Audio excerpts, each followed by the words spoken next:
Hello मेरे दोस्तों, आज हम बात करेंगे 11 ऐसी मनी मिस्टेक्स के बारे में जो सिर्फ यंग जो अभी अभी जिन्होंने कमाना शुरू किया है वो ही नहीं, बल्कि कई सारे ऐसे एक्सपीरियंस लोग जो उनके 30s में है, 40s में है, वो भी ये मिस्टेक्स करते हैं। तो इन मिस्टेक्स के बारे में समझे उससे पहले मैं आपसे एक चीज़ ये कहना चाहूँगा कि अगर आपको पैसों को लेके अगर आपको स्मार्ट बनना है, अगर आपको फाइनेंशियली स्मार्ट बनना है, तो एक चीज़ आपको अपने दिमाग में फिट करनी है। वो ये है कि अपने फाइनेंसेस को एक कंपनी चलाने के बराबर सोचिए। जैसे मैं आपको एक एग्जांपल देता हूँ। एक कंपनी क्या कोशिश करती है कि वो अपने शेयर होल्डर्स की वैल्यू कैसे बढ़ा सके। तो वो वैल्यू बढ़ाने के लिए क्या करती है, अपने इनकम के एवेन्यूज़ बढ़ाती है।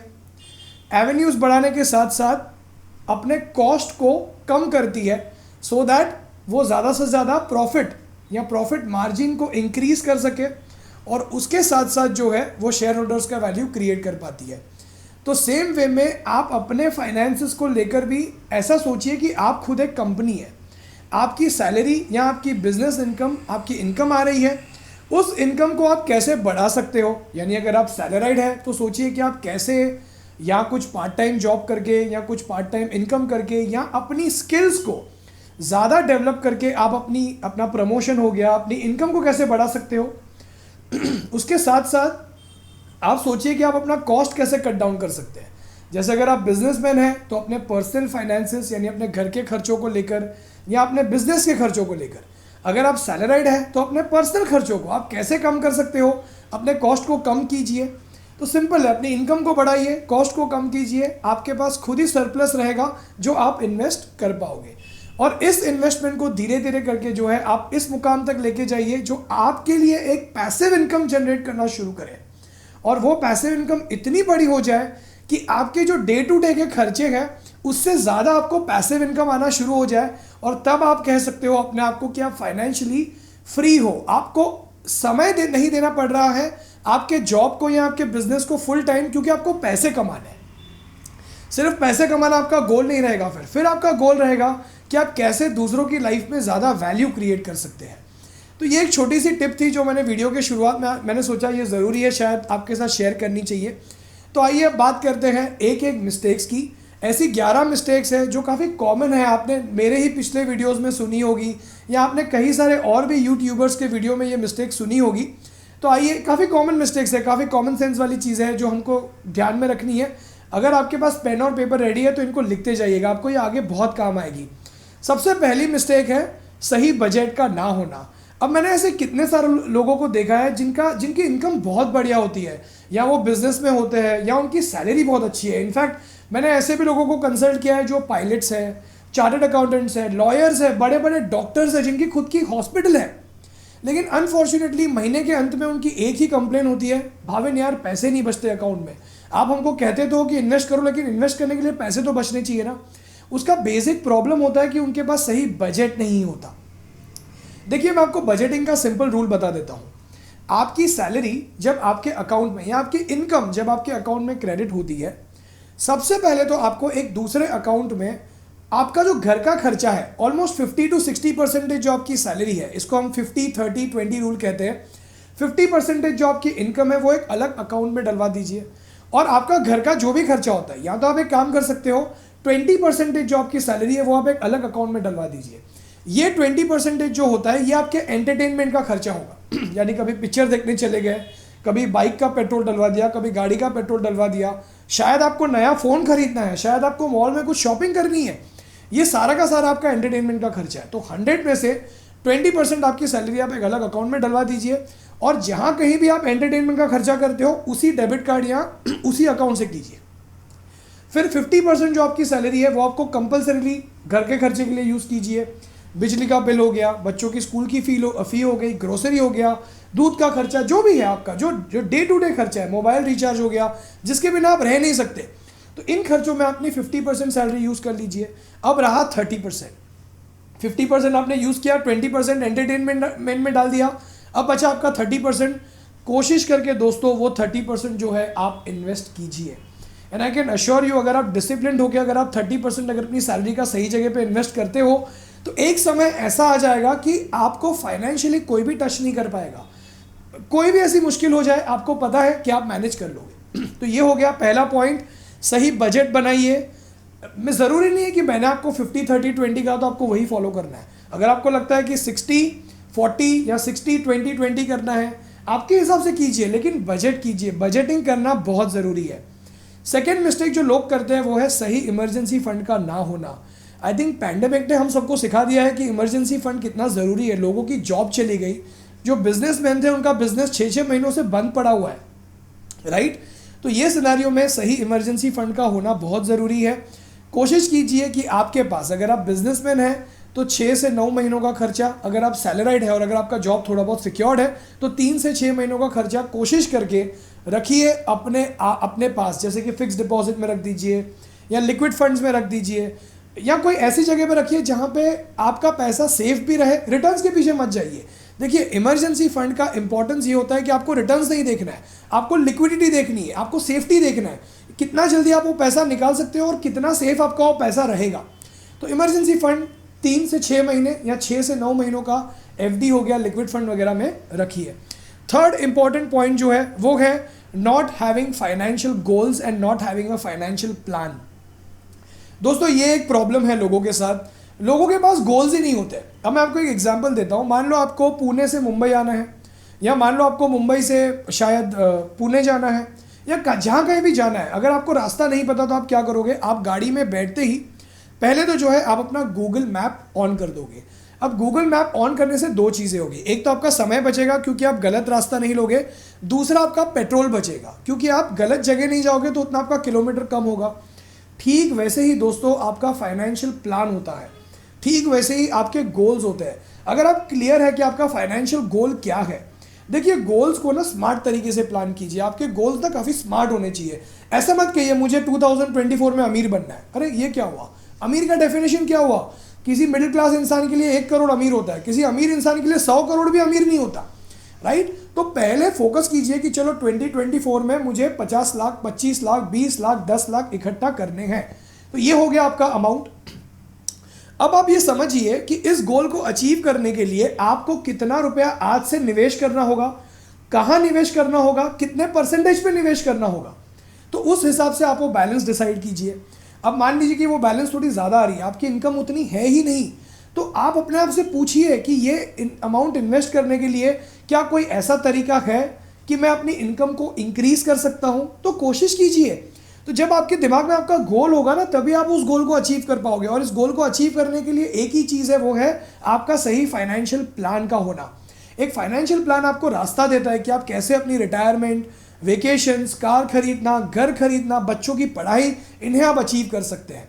और दोस्तों, अगर आप अपना पर्सनल फाइनेंशियल प्लान बनवाकर ये समझना चाहते हैं कि कितने पैसे चाहिए होंगे आपको इन गोल्स को अचीव करने के लिए और कैसे आप इन गोल्स को अचीव कर पाओगे, तो इस नंबर जो आपकी स्क्रीन पे आ रहा है, इस नंबर पर व्हाट्सएप कीजिए अपना पर्सनल फाइनेंशियल प्लान बनवाने के लिए। अब हम बात करते हैं तीसरे मिस्टेक की, जो है not having a side income. दोस्तों, मैं आपको ऐसे ऐसे लोग भी बता सकता हूँ, जैसे कि मेरा एक क्लाइंट है, वो वेब डिज़ाइनर है, तो वो वीकेंड्स पे या छुट्टी वाले दिन पे प्राइवेट क्लाइंट्स के लिए फ्रीलांसिंग करता है, उनकी वेबसाइट डेवलप करके देता है। मेरे एक क्लाइंट है, वो कंपनी सेक्रेटरी है, तो वो एक अच्छी बड़ी एमएनसी में काम करते हैं, लेकिन वो साइड बाय साइड कई सारी ऐसी छोटी छोटी कंपनीज़ के लिए एडवाइजरी का काम करते हैं। मेरे कितने सारे ऐसे क्लाइंट्स हैं जो कोचिंग करते हैं, वीकेंड पे ट्यूशन्स लेते हैं। मैं आपको एक सबसे बेस्ट बिजनेस बताऊं, अगर आप में थोड़ा भी सेलिंग स्किल्स है, आप में अगर थोड़ा भी रियल एस्टेट का नॉलेज है, रियल एस्टेट एजेंट बन जाइए। आजकल ऐसे कितने यंग कपल्स हैं जिनको घर रेंट पे लेना होता है, ऐसे कितने कपल्स हैं जिनको नया घर खरीदना होता है। अगर आप उस इलाके में 15-20 सालों से रह रहे हैं, आपको उस इलाके की हर लेन की आपको जानकारी होगी, आपको हर बिल्डिंग की जानकारी होगी। धीरे धीरे अपने कॉन्टैक्ट्स बनाइए और रियल एस्टेट का काम कीजिए, सिर्फ वीकेंड पे कीजिए। ज़रूरी नहीं है कि आपको हर रोज़ करना है ऑफिस से 8 घंटा आने के बाद, लेकिन कोशिश तो कीजिए। अब हम बात करते हैं नेक्स्ट पॉइंट की, जो है not having a right insurance. मान लीजिए किसी के माता पिता, जो एक ही कमाने वाला इंसान है, जिसके माता पिता उनके साथ रहते हैं, अचानक एक दिन भगवान ना करे उनके माता पिता जो है किसी कारण से उनको हॉस्पिटलाइज करना पड़ा और 20 लाख का बिल आ गया और माता पिता के पास इंश्योरेंस नहीं था। ऐसे केसेस मैंने खुद देखे हैं जहाँ पे बच्चों को बड़ी बड़ी पर्सनल लोन्स लेनी पड़ती है, माता पिता का इंश्योरेंस नहीं था क्योंकि उनको जो है माता पिता का बड़ा हार्ट ऑपरेशन, नी सर्जरी वगैरह करवानी पड़ी। पूरे फाइनेंसेस की बैंड बच गई, पूरा फाइनेंशियल गोल कोलैप्स हो गया। तो सही इंश्योरेंस लीजिए, सही हेल्थ इंश्योरेंस और सही लाइफ इंश्योरेंस का होना बहुत ज़रूरी है दोस्तों। तो अगर आपके कोई डिपेंडेंट्स है, आप पे कोई बड़ा लोन है, तो टर्म प्लान आपका होना ही चाहिए, आपका हेल्थ इंश्योरेंस होना ही चाहिए, आपके माता पिता का हेल्थ इंश्योरेंस होना चाहिए, आपके जितने भी डिपेंडेंट्स हैं सबका हेल्थ इंश्योरेंस होना चाहिए। तो सही इंश्योरेंस लीजिए। ये एक मिस्टेक है जो कई लोग करते हैं और अनफॉर्चुनेटली उनकी सारी की सारी जो जायदाद है, सारी की सारी जो सेविंग्स है, वो अनफॉर्चुनेटली मेडिकल एक्सपेंसेस में चली जाती है। अब हम बात करते हैं नेक्स्ट वेरी इंपॉर्टेंट पॉइंट, जो है not knowing your credit score. इसकी तो मुझ बात ही मत पूछिए दोस्तों। लोग क्रेडिट कार्ड के समय से नहीं भरते हैं, लोग होम लोन के पेमेंट्स कई बार स्किप कर देते हैं, लोग अपने पर्सनल लोन की ईएमआई सही से नहीं भरते समय से। उनको आइडिया ही नहीं होता कि ये सारी चीज़ें उनके क्रेडिट स्कोर पे इम्पैक्ट कर रही है। लोग अपने क्रेडिट कार्ड की पूरी क्रेडिट लिमिट यूज़ कर लेते हैं बिना ये समझे कि ये उनके क्रेडिट स्कोर पे गलत इम्पैक्ट दे रहा है। आपके क्रेडिट कार्ड का आपको 30% से ऊपर यूज़ करना ही नहीं होता। कोशिश कीजिए, क्योंकि देखो क्या लगता है ना, क्रेडिट स्कोर में आपका दिखता है कि बहुत ज़्यादा खर्चे आप कर रहे हो क्रेडिट पे। उसका क्या मतलब हो रहा है कि बैंक वाले ये समझते हैं कि आप क्रेडिट हंग्री हो, आप कर्जे पे ही जी रहे हो, और ये रीज़न है कि आपका क्रेडिट स्कोर कम हो जाता है, आपका क्रेडिट स्कोर इम्पैक्ट होता है। मैंने ऐसे कितने लोगों को देखा है जो अननेसेसरी लोन्स अप्लाई करते रहते हैं, लोन लेते नहीं है लेकिन लोन अप्लाई करते हैं। अच्छा, एक्सिस बैंक का ऑफर है, लोन है, अप्लाई कर लो। अच्छा, एचडीएफसी बैंक का ऑफर है, लोन है, अप्लाई कर लो। अब जब आप एप्लीकेशन भी डालते हो ना, तब वो पर्टिकुलर बैंक या वो पर्टिकुलर फाइनेंशियल इंस्टीट्यूशन आपकी इंक्वायरी निकालता है और वो इंक्वायरी आपके क्रेडिट स्कोर पे रिफ्लेक्ट होती है दोस्तों। तो जब तक लोन की ज़रूरत नहीं है अप्लाई भी मत कीजिए, क्रेडिट कार्ड की ज़रूरत नहीं है अप्लाई भी मत कीजिए। सिंपल रखिए, जब ज़रूरत है तभी अप्लाई कीजिए। मेरी मानो तो लोन के चक्कर में पड़िए ही मत, अनलेस कि वो होम लोन है जो कि आप जिससे आप एसेट बना रहे हो। लेकिन अनफॉर्चुनेटली मैं आपको ये कहूँगा, personal loan, credit card loan के चक्कर में हो सके उतना कम ही पड़े, और खास करके फ्लेक्सी लोन के चक्कर में तो बिल्कुल भी मत पड़िए। अब हम बात करते हैं नेक्स्ट वेरी इंपॉर्टेंट पॉइंट, जो मिस्टेक्स लोग करते हैं वो है नॉट टेकिंग रिस्क। हाँ, ये बहुत ही एक प्रॉब्लमेटिक चीज़ है। अनफॉर्चुनेटली हमको बचपन से यही सिखाया गया है कि एफडी में निवेश करो, एलआईसी में निवेश करो, यूलिप्स में। चलो यूलिप्स तो फिर भी ठीक है, मार्केट लिंक्ड होती है, लेकिन हम एज एन इंडियन हम ज़्यादातर हमारी 2-3 चीज़ें फेवरेट होती है। एक तो पॉलिसीज़, एक तो रियल एस्टेट और एक तो गोल्ड। हमारे पेरेंट्स हमको एक ही एडवाइस देते हैं कि आपकी सैलरी कितनी भी है घर खरीद लो, हमारा फूड, क्लोथिंग और शेल्टर, ये 3 चीज़ हमको चाहिए, तो पहले तो शेल्टर बना लो। लेकिन ये कुछ मिस्टेक्स है जो लोग करते हैं। अनफॉर्चुनेटली लोग रिस्क नहीं लेते हैं अपने पोर्टफोलियो के साथ। ज़्यादातर लोग छोटी उम्र में ही एफडीज, पीपीएफ, आरडी में ही सारा पैसा इन्वेस्ट करते हैं। लेकिन आपको भी पता है, मुझे भी पता है दोस्तों, असली वेल्थ लॉन्ग टर्म में क्रिएट होती है इक्विटी में निवेश करके। तो प्लीज़ दोस्तों, इक्विटी का सहारा लीजिए। म्यूचुअल फंड्स है, स्टॉक्स है, ये कुछ व्हीकल्स है जिसके थ्रू आप इक्विटी का इन्वेस्टमेंट कर सकते हो। तो प्लीज़ इक्विटी का सहारा लीजिए और सही कैलकुलेटेड रिस्क लीजिए। आप पान पट्टी के पास चले गए, कोई 2 दोस्त बात कर रहे थे, अरे ये स्टॉक ऊपर जाने वाला है, आपने घर आके स्टॉक में निवेश कर दिया, ऐसा काम मत कीजिए। सही एडवाइज़र, सही प्लानर की राय लीजिए और फिर ही इन्वेस्ट कीजिए। सही प्लानिंग के साथ सही लॉन्ग टर्म के लिए इन्वेस्ट कीजिए और सही गोल्स अचीव करने के लिए निवेश कीजिए। अब हम बात करते हैं पॉइंट नंबर 8, जो है टेकिंग एक्सपेंसिव लोन्स। दोस्तों, मैंने ऐसे लोग देखे हैं, मैं आपको एग्जांपल देता हूँ। रिसेंटली मैं हमारे क्लाइंट को कंसल्ट कर रहा था, जिन्होंने मुझे कहा कि मेरा जो लोन है वो 13% पे है। जब मैंने उनका कैलकुलेशन किया, वो 13% फ्लैट पे था, यानी 26% रिड्यूसिंग बैलेंस पे था। अब सोचिए, कोई इंसान अगर 26% पे लोन ले रहा है तो वो इंसान वेल्थ कब क्रिएट करेगा। तो एक्सपेंसिव लोन्स को अवॉइड कीजिए। लोन लेने से पहले समझिए कि आप वो लोन क्यों ले रहे हो, वो लोन लेने के पहले पीछे आपका कारण क्या है, क्या वो नीड के लिए है, वांट के लिए है, क्या किसी इमरजेंसी में आप लोन ले रहे हो। और लोन लेते समय सही जांच पड़ताल कीजिए। प्रोसेसिंग फ़ी क्या है, प्री पेमेंट चार्जेस क्या होंगे, आप प्री पेमेंट कितने समय के बाद कर सकते हो। तो लोन के साथ इंटरेस्ट के अलावा और क्या क्या चार्जेस एसोसिएटेड है, उसके बारे में भी जांच पड़ताल कीजिए और फिर ही लोन लीजिए। और लोन ज़रा भी एक्स्ट्रा मत लीजिए, उतने ही अमाउंट का लीजिए जितना लोन आपके लिए ज़रूरी है। नेक्स्ट पॉइंट है बाइंग एक्सपेंसिव होम। दोस्तों, मैंने ऐसे ऐसे कपल्स देखे हैं, हस्बैंड एंड वाइफ, चलो जिनका एक बच्चा है, वो 3 बेडरूम का घर ले रहे हैं। अगर वो कहते हैं सर हमको फ्यूचर में तो काम आएगा ना 3 बेडरूम, जब हमारा बच्चा बड़ा होगा तब उसको अलग से रूम चाहिए होगा, तब हम घर चेंज कर सकते हैं ना। अभी से क्यों आप ज़्यादा बड़ा घर लेने के लिए आप ज़्यादा लोन ले रहे हो।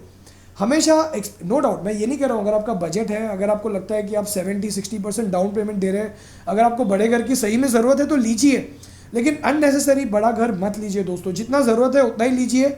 हम शो ऑफ करने के लिए घर नहीं लेते हैं, हम घर लेते हैं हमारी सिक्योरिटी के लिए। तो जितना घर आपकी बजट में बैठ रहा है उतना ही महंगा घर लीजिए। एक थंब रूल को याद रखिए, आपकी home loan, personal loan, car loan, ये सारे के सारे लोन्स की ईएमआई मिलाकर आपके सैलरी का 30 से मैक्सिमम 35% के ऊपर नहीं होना चाहिए। अगर आप 100 रुपये कमा रहे हो तो आप मैक्सिमम टू मैक्सिमम जो है आप 30 रुपीज़ का लोन का ईएमआई अफोर्ड कर सकते हो। आप समझ गए राइट मैं क्या कह रहा हूँ? 30% के ऊपर मत जाइए, और सारे लोन का टोटल है ये। नेक्स्ट मिस्टेक जो कई लोग करते हैं, एक्सपेंसिव कार्स। ये एक टेरेबल थिंग है। देखिए दोस्तों, गाड़ी जो होती है, इसके ऊपर मैंने काफ़ी बढ़िया एक वीडियो बनाया है, उसको देखिएगा ज़रूर। गाड़ी के साथ आपका डेप्रिसिएशन होता है। जैसे ही नई गाड़ी का पहला पहिया आपके शोरूम के बाहर निकलता है, गाड़ी के शोरूम के बाहर निकलता है, दोस्तों आपकी गाड़ी 20% से डेप्रिशिएट हो जाती है। यानी 10 लाख की गाड़ी 2 लाख गए, 2.5 लाख गए। तो पहली बात तो कोशिश कीजिए कि आप सेकेंड हैंड कार खरीदो। 2-3 साल पुरानी अगर गाड़ी है, 5 साल अगर पुरानी गाड़ी है, तो सेकेंड हैंड कार खरीदिए, आपको आधे दाम में ऑलमोस्ट मिल जाती है। अगर आप कहते हैं नहीं भाई हमारे कल्चर में नहीं है, हम सेकेंड हैंड कार यूज़ नहीं करते, चलो ठीक है, नई कार खरीदो, लेकिन कार उतने की ही खरीदो जितना आपके बजट में बैठता हो। पहले तो समझो कि गाड़ी की आपको ज़रूरत है भी या नहीं। सिर्फ बाजू वालों को इंप्रेस करने के लिए गाड़ी मत खरीदिए। देखिए दोस्तों, गाड़ी के साथ साथ आपको इंश्योरेंस खरीदना पड़ता है। आपको पता है ऑन एन एवरेज गाड़ी का इंश्योरेंस आपको 15,000 रुपये पड़ता है जो है सालाना, ठीक है। तो आपको गाड़ी के साथ साथ इंश्योरेंस, गाड़ी की क्लीनिंग, गाड़ी की डेप्रिसिएशन, कार लोन की ईएमआई, पार्किंग चार्जेस, ये वो गोल्ड चार्जेस, दोस्तों आपको गाड़ी बहुत महंगी पड़ती है। अगर आप गाड़ी में निवेश कर रहे हो, आपका वेल्थ क्रिएशन का आपका जो गोल्स है वो अचीव करना बहुत डिफिकल्ट होता है। मैं ये नहीं कह रहा हूँ कि कार मत खरीदिए, लेकिन बजट में खरीदिए, और तभी खरीदिए जब आपको ज़रूरत हो गाड़ी की। और आखिरी एक बहुत ही अनकॉमन सी चीज़ है, लेकिन मैं आपके साथ हाईलाइट करना चाहूँगा, एक्सपेंसिव वेडिंग। आजकल के यंगस्टर्स मैंने ऑब्जर्व किया है कि ज़्यादा एक्सपेंसिव वेडिंग्स नहीं करते हैं, लेकिन ज़्यादातर यंगस्टर्स लोन लेकर एक्सपेंसिव वेडिंग करते हैं। ऐसा मैंने वो भी देखा है। और ये इसका रीज़न जब मैं उनसे पूछता हूँ कि आपने ये लोन क्यों खरीदा था, सर हमको जो है वेडिंग के लिए लोन चाहिए था। अरे वेडिंग के लिए लोन चाहिए था, क्यों खरीदा लोन? सर हमको तो नहीं करना था, लेकिन हमारे पेरेंट्स ने हमको फोर्स कर दिया था कि भाई वेडिंग तो करना ही पड़ेगा, दुनिया वाले क्या सोचेंगे, हम दूसरों की वेडिंग में खा के आ रहे हैं, अब हमको नहीं खिलाएंगे तो वो क्या सोचेंगे। दोस्तों देखो, आप अपनी वेडिंग में अगर आप चांदी की थाली में भी खाना खिला लोगे ना, तो भी आपको एक आपका मेहमान ऐसा मिलेगा जो कहेगा भाई आइसक्रीम नहीं था, खाने में नमक कम था। तो वेडिंग पे उतना ही खर्चा कीजिए जो आपके बजट में हो। तो दोस्तों मैं एक बार क्विकली आपके लिए समराइज कर लेता हूं कि हमने क्या क्या पॉइंट्स डिस्कस की। Point number 1, not having a budget. Point number 2, not having an emergency fund. Point number 3, no financial goals, no financial plan. Point number 4, not having a side income. Point number 5, not having a right insurance. Point number 6, not knowing your credit score. Point number 7, not taking risk. Point number 8, taking expensive loans. Point number 9, buying expensive homes. And point number 10, buying expensive cars. And point number 11, expensive weddings. तो दोस्तों ये कुछ points थे जो मैंने collate किए थे आपके लिए, आपको समझाने के लिए। उम्मीद करता हूँ कि आपको इससे बहुत कुछ सीखने मिला। दोबारा एक बार अगर आप अपना पर्सनल फाइनेंशियल प्लान बनवा कर ये समझना चाहते हैं कि कैसे आप अपने पर्सनल फाइनेंशियल गोल्स अचीव कर सकते हैं, तो व्हाट्सएप कीजिए इस नंबर पे जो आपकी स्क्रीन पे आ रहा है, ये नंबर। फॉलो कीजिए हमें हमारे इंस्टाग्राम पेज पे। अगर आपने अब तक हमारी टेलीग्राम की चैनल ज्वाइन नहीं की, लिंक ज्वाइन नहीं की, तो वो लिंक जो है मैंने डिस्क्रिप्शन में शेयर की है।